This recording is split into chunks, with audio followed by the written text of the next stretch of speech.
הלו.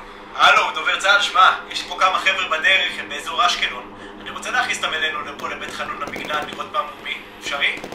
לעזה כאילו? לרצועה? כן, כן, לעזה לרצועה, כן, בדיוק. לא הבנתי, הם עיתונאים או מה? לא עיתונאים, לא, הם אזרחים חברים מהמרכז, זה דובר צה"ל, לא? כן, דובר צה"ל, זה המוקד, אבל אזרחים, אני לא... למה אתה רוצה להכניס אותם לרצועה? מה זה? מה זאת אומרת? אחרת איך נראה להם מה הולך? סורי, לא הבנתי, בוא תעשה לי סדר רגע, תסביר לי. אני אסביר לך, אוקיי.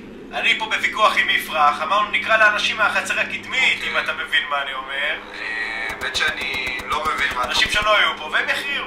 לא נתקלתי בבקשה כזאת מעולם, אני באמת לא יודע מה להגיד. אז תגיד כן, ותן לי להכניס אותם, מה הביג דיל?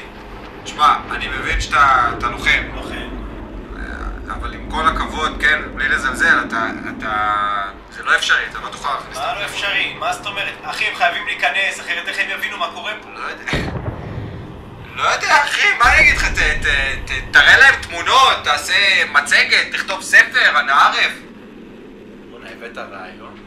יפרח, עזוב, שלא יבואו.